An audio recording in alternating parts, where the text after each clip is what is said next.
Muy buenas tardes, compañeros, señora docente del curso de Obligaciones del Derecho.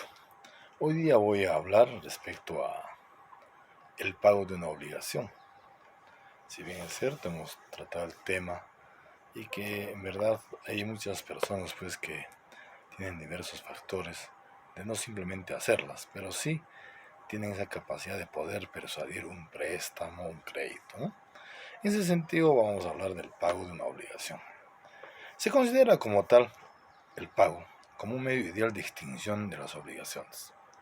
El pago conlleva la ejecución de la obligación en las condiciones convenidas en su origen, es decir, el cumplimiento dentro de los términos previstos.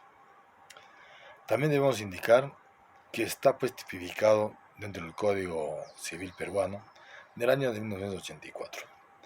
Contiene a este respecto una regla específica del artículo 1240.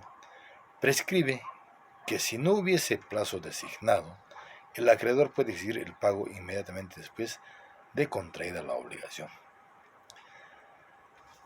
Hemos estado viendo también algunos temas importantes, por ejemplo, el pago indebido, ¿no? ¿Y por qué no sería factible hablar del pago indebido? Un pago indebido se realiza cuando de forma voluntaria o involuntaria se da pues el depósito o se da el dinero en efectivo a una persona que no tiene el derecho de recibir. El pago indebido generalmente se produce cuando falta relación de obligaciones entre el solvens y el acceptans. Qué interesante de repente hablar y formular sobre el pago indebido.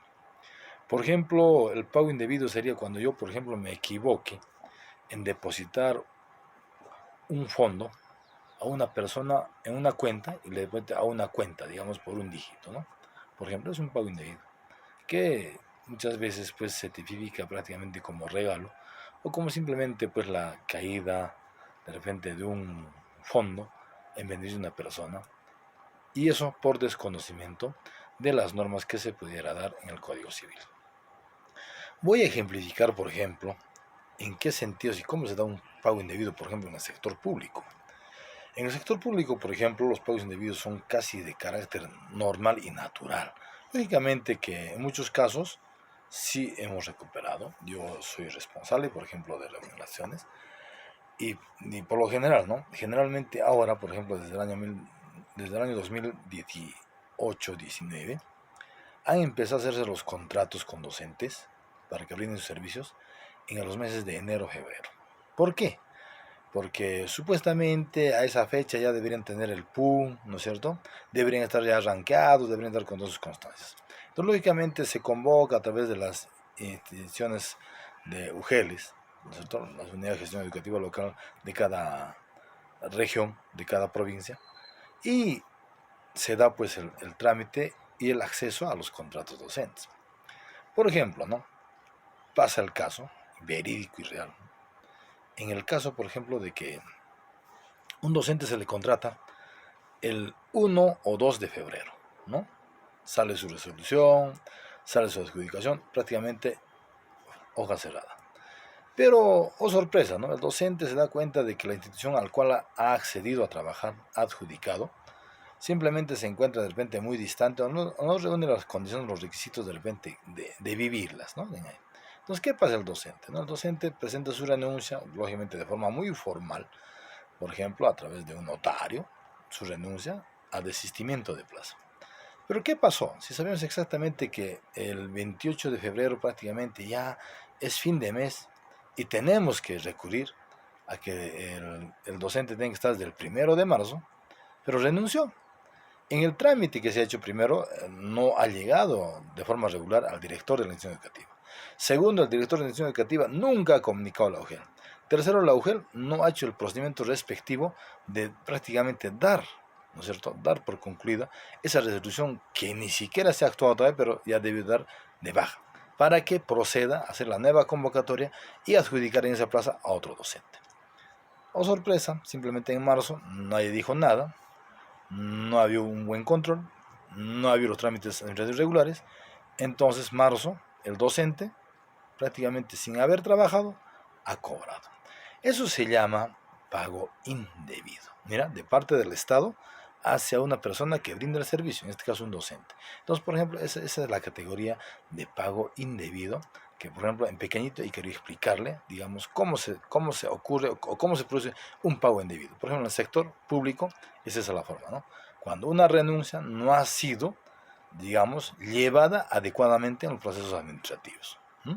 Eso es un pago indebido, señora docente y compañeros todos. Ahora, lógicamente, vamos a hablar también de la extinción, ¿no? Extinción de deuda, ¿no? Si sabemos exactamente qué es una extinción de deuda, ¿no es cierto? Vamos a ver, pues, la extinción de una deuda es cuando eh, destacamos que la relación obligatoria implica, sin duda, un doble aspecto del deber y del derecho. O sea, ¿qué significa? Que yo he cumplido con mi deber y el derecho de asistir en pagar esa mi deuda. Eso obvio que el deudor, ¿no es cierto? En este caso la persona que nos ha prestado, ¿no? O la persona que debe, tiene el derecho, pues, o el deber de pagar. Y tiene derecho de hacerlo, ¿no? O sea, mire, imagínense, actúan dos actores, el deber y el derecho de hacerlo. También para ello hay otra figura, ¿no? Se consigna cuando se ve la imposibilidad de pagar un acreedor, ¿no? Directamente, ya sea por causas imputables. Eso, por ejemplo, se da. O sea, ¿qué significa? ¿No? Que yo no puedo, pues, realmente pagarlas. Entonces, ¿qué hago? ¿No? Muchas veces hago prescribir, ¿no? O sea, hago que esta deuda se demore tanto, entonces casi al olvido, ¿no? Entonces hace que se extinga una deuda, ¿no? Imagínense. Esa es una forma también de hacer extinguir una deuda. Lógicamente está tipificado y catalogado en nuestro Código Civil del año 1984. Por último, voy a hablar de la compensación. Es un mecanismo de extinción de una obligación en virtud al cual, cuando dos personas sean simultáneamente deudoras y acreedoras, una de la otra y en dos obligaciones distintas, podrían extinguir sus respectivas hasta por el monto de la menor, evitándose con ello un desplazamiento inútil de dinero o otra clase de bienes, ¿no? Pudiéndose también tratar de compensación total cuando ambas obligaciones se extinguen en su totalidad. Vamos a hablar de compensación, por ejemplo, ¿no? Por ejemplo, hablemos de remuneraciones. Yo estoy afecto, digamos, en una renta de quinta categoría. En el sector público, bueno, el sector público, para que no haya ninguna otra. Es más fácil, ¿no? De repente la forma de poder explicarla. Que también se da en el privado. Pero en el público vamos a hacerlo de la siguiente forma.